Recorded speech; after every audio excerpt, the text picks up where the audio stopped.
नमस्कार मित्रों, आज हम समझेंगे कि नवाचार कौन कर सकता है और इसके पश्चात कि नवाचार करने के लिए क्या किसी एक ही मानक को तय किया गया है या नवाचार प्रत्येक देश में हो रहा है। और दूसरी बात समझेंगे कि क्या नवाचार के लिए जो भारत में एक प्रकार की मानसिकता बनी हुई है कि हम केवल बाहर से विदेशों से नई नई तकनीकों का आयात ही करेंगे कि हम अपने यहाँ विभिन्न प्रकार के तकनीकों का स्वयं उत्पादन करके आत्मनिर्भरता को बढ़ाएंगे। तो इस संबंध में हम समझेंगे कि मतलब हम किस प्रकार की आज भी ऐसी मानसिकता है जिसके तहत न केवल हम मानसिक रूप से कहीं न कहीं पश्चिम या अन्य देशों के गुलाम हैं, जिसके तहत आज भी हमारे ऐसे मानसिकता बनी हुई है कि नवाचार केवल पश्चिम या अन्य विदेशों के देश ही करते हैं। और हम अगर किसी भी प्रकार के नवाचार करते हैं तो उसको लोग अलग नज़रिए से देखते हैं कि ये तो तकनीक पहले से है, उस देश में है या अन्य देश में है, तो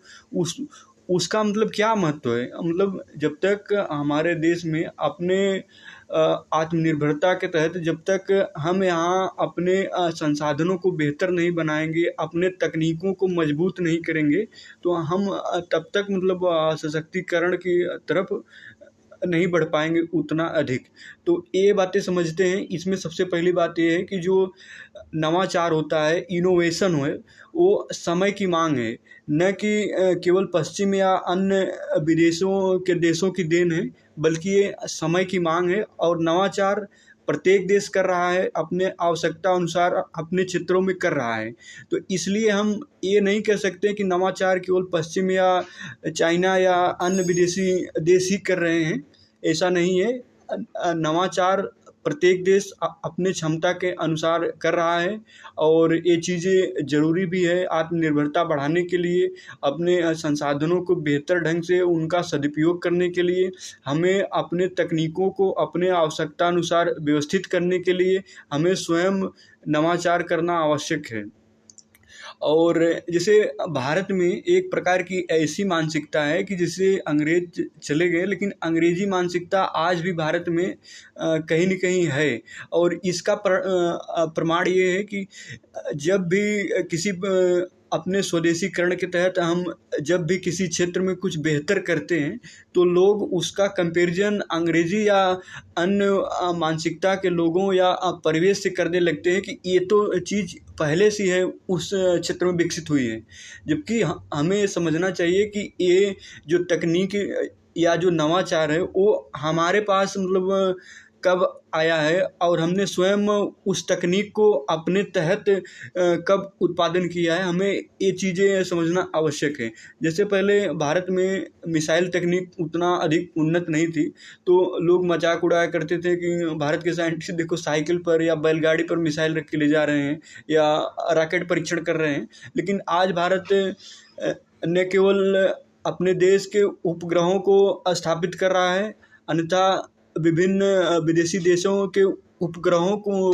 भारत से लॉन्च किया जा रहा है। तो हमें ये बातें समझना आवश्यक होगी कि स्वदेशीकरण क्यों ज़रूरी है, क्यों हम अपने संसाधनों और व्यवस्थाओं, अपने तकनीकों और अपने नवाचार को हम कमतर क्यों आंकते हैं किसी से। ये बातें समझनी आवश्यक है। और ख़ासकर भारत में कुछ ऐसे पढ़े लिखे बुद्धिजीवी वर्ग हैं, उनको मतलब भारत में रहते हैं, सब कुछ भारत में करते हैं, संसाधन भारत का उपयोग करते हैं, लेकिन उनको जब कोई उदाहरण देना होता है या किसी प्रकार की बात करनी होती है तो वो हमेशा पश्चिम या अन्य देशों का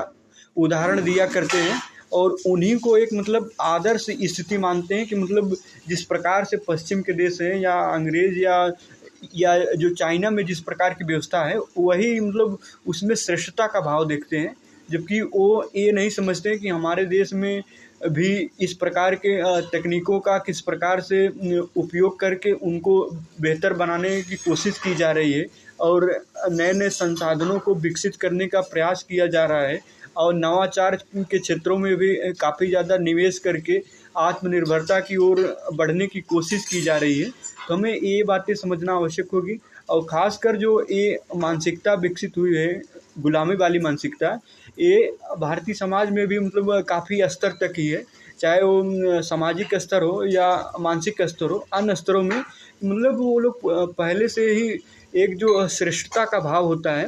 वो पश्चिम या अन्य विदेशी देशों को मतलब देखते हैं कि वही श्रेष्ठ हैं, जबकि ऐसी बात नहीं है। प्रत्येक देश की अपने भौगोलिक कारक हैं, अपने परिस्थितियाँ हैं, अपने मतलब चुनौतियाँ हैं, उसी के तहत मतलब वह राष्ट्र अपने क्षेत्र को बेहतर करते हुए आगे बढ़ने की कोशिश कर रहा है। तो हम अगर इस प्रकार से तुलना करते हैं कि मतलब इस प्रकार का नवाचार इस क्षेत्र में है और हमारे पास ऐसा नवाचार नहीं है, और हम यदि उसको अपने हिसाब से स्वदेशीकरण के तहत विकसित कर रहे हैं तो उसमें क्या दिक्कत है किसी को। तो ये बातें समझना हमें आवश्यक होगा और हमें अपने संसाधनों के महत्व को भी समझना आवश्यक होगा। खासकर जैसे अंग्रेजी मानसिकता की कुछ बातें हैं, जैसे कि पहले से ही एक प्रकार की पूर्वाग्रही सोच बच्चों के मन में भर दी जाती है कि यदि आप अंग्रेजी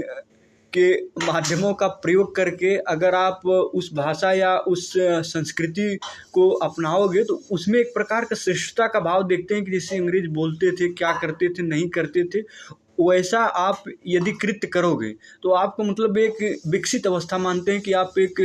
मतलब उन्नतशील अवस्था में हो, जबकि ऐसा बात नहीं है। प्रत्येक देश की अपनी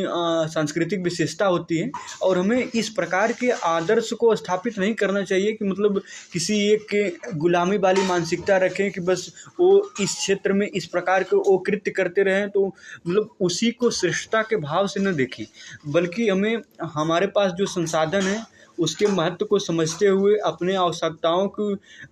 पूर्ति करना ही हमारा उद्देश्य होना चाहिए। और हमें ये बातें समझना आवश्यक होगी कि जब तक हम अपने संसाधनों का बेहतर उपयोग नहीं करेंगे तब तक हमारे पास अपना जो आत्मनिर्भरता है वो नहीं आएगी और हम सशक्तिकरण की ओर तब तक नहीं बढ़ेंगे जब तक हम स्वदेशीकरण नहीं करेंगे। और खास बात इसमें ये रही कि दुनिया में कोई भी ऐसा देश नहीं है जिसके पास सभी प्रकार के संसाधन उपलब्ध हों। तो इसलिए हम ये नहीं कह सकते कि मतलब कि हमें कुछ संसाधनों का विदेशों से आयात नहीं करना चाहिए लेकिन जिसकी आवश्यकता है। और ये सभी मतलब विश्व में जितने भी देश हैं प्रत्येक देश में कुछ न कुछ संसाधनों की कमी अवश्य रहती है और वे अपने आवश्यकता अनुसार अपने वो विभिन्न प्रकार के संसाधनों का आयात करते रहते हैं। आज के समय में कोई भी ऐसा देश नहीं है जिसकी अर्थव्यवस्था पूरी तरह बंद या खुली अर्थतंत्र प्रणाली पर आधारित हो, बल्कि आज के समय में प्रत्येक देश की अर्थव्यवस्था मिश्रित है। उसमें समाजवाद और पूंजीवाद का जो भी बेहतर गुण है वो समाहित है। बस अंतर ये है कि किसी देश की अर्थव्यवस्था में जो समाजवाद और पूंजीवाद का जो अनुपात है वो थोड़ा कम ज़्यादा हो सकता है, अलग अलग देशों का अलग अलग हो सकता है। लेकिन ये बातें सही हैं कि आज के समय में प्रत्येक देश अपने आवश्यकता अनुसार कुछ न कुछ संसाधनों को विदेशों से आयात करता है। तो ये बातें जब हम समझ जाएंगे तब हम स्वदेशीकरण के महत्व को समझेंगे कि हमें हमारा जो नवाचार है वो हमारे लिए किस प्रकार से बेहतर होगा और ये नवाचार हमें कैसे आत्मनिर्भरता की ओर ले जाएगा। और नवाचार करना हमारे लिए आवश्यक है क्योंकि हमारे पास जो संसाधन है उसका सदुपयोग करने के लिए हमें विभिन्न प्रकार के तकनीकों का विकास करना आवश्यक है, जिससे हम आत्मनिर्भर हो पाएँ और अपने विभिन्न प्रकार के व्यवस्थाओं को व्यवस्थित कर पाएँ और विकसित राष्ट्र की श्रेणी में अग्रणी हों और उस रेस में आगे बढ़ें और 2047 भारत विकसित भारत हो। इसके लिए हमें ये ज़रूरी है कि हम अपने संसाधनों का बेहतर उपयोग करें और स्वदेशीकरण के तहत विभिन्न प्रकार के विभिन्न क्षेत्रों में नवाचार करें और जिससे हमारी तकनीकी मजबूती और ज़्यादा बेहतर हो और हम अपने ऊपर निर्भर होकर सशक्त हो सकें।